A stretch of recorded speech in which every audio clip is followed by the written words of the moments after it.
Welcome to God's Favourite Shepherds, a collection of 39 short stories rounding out the lives of mainly lesser-known Bible characters, with many of the stories ending with a short quiz. Listen now to the author of God's Favourite Shepherds, Bill Ackland. Today's story has an unusual title. When He Dies, It Comes. And the story is based on Genesis chapter 5, Hebrews in the New Testament chapter 11, and the 14th verse of Jude. This is a story of numbers.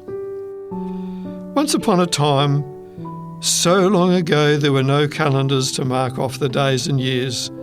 There were no borders for countries, for there were no separate nations. Everything was fresh and new and wonderful. It was so long ago that people then lived for nearly 1,000 years and never thought of getting married until they were as old as people nowadays, who we regard as very old when they go to their long rest. We cannot tell if those people in ancient times had any of the things we call in our time by that impressive name, technology. They did not have books, for they remembered everything they heard and that was said and done. So why record anything when it could be recalled in a moment? The people then were nearly twice as tall as people are now, and everything else was much bigger too. Imagine a baby 10 kilos when born, but that wouldn't have bothered mothers, for they would have towered over the tallest basketball player on any team today. And the trees, wow, the giant redwoods of California would not have surprised them, for everything then was great and grand and glorious. We would think that the giant people of those ancient times should have names to match. Well, some did, but many had quite short names. Our first parents, for example, Adam and Eve, would not have needed a long nameplate on their house. Their first several children too had short names, Cain, Abel and Seth. The person I want to tell you about, though, was born a little later, 557 years later, in fact, after Seth was born. Between Seth and the man I want to tell you about, whose name means the title of this story, much happened on earth. In Cain's line, for example, Jabal commenced to keep livestock and made tents to live in.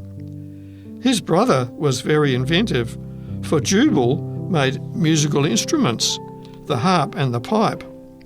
Another of Cain's descendants, Tubal-Cain, was a craftsman in bronze and iron, and how much is involved in that?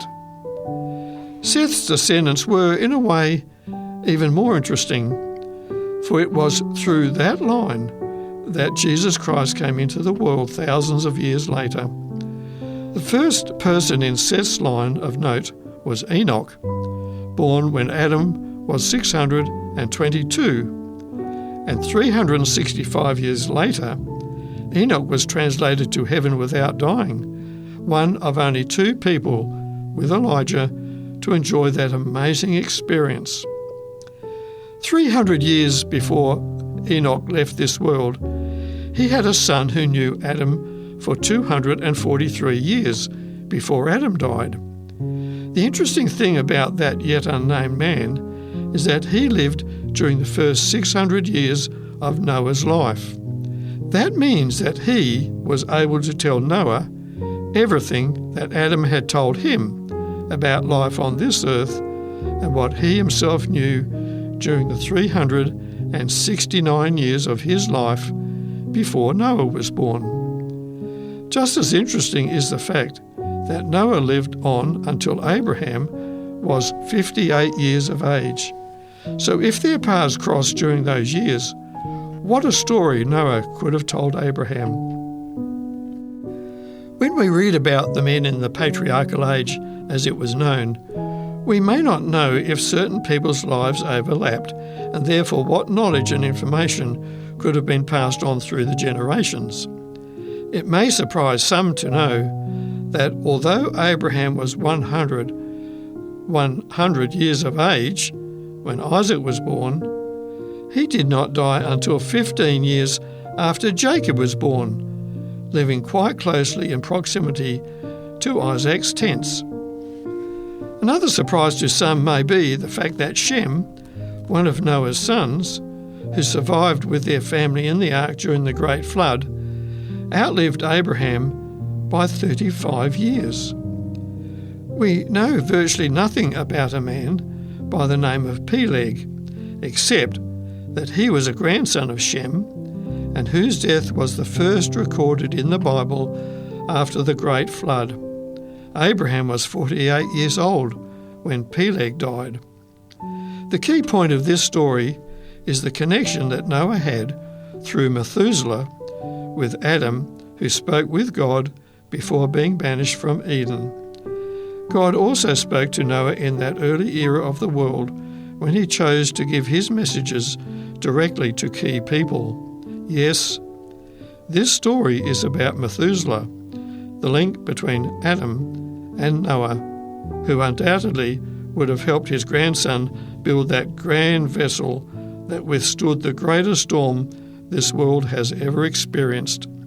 Methuselah, the longest living human being, survived 969 years, 12 times the average lifespan of the current generation in the most favoured areas of the present world. What a story Methuselah could tell. Now I have a brief quiz for you. Did Adam live for longer than Methuselah? What does Methuselah's name mean? Did Methuselah invent the calendar? What happened in the year Methuselah died? And who was Methuselah's father? You've been listening to God's Favoured Shepherds, a book with 39 short stories rounding out the lives of mainly lesser-known Bible characters. If you have any comments or questions, or to obtain a copy of this book, give us a call within Australia on 02 4973 3456 or send an email to radio@3abnaustralia.org.au. We'd love to hear from you.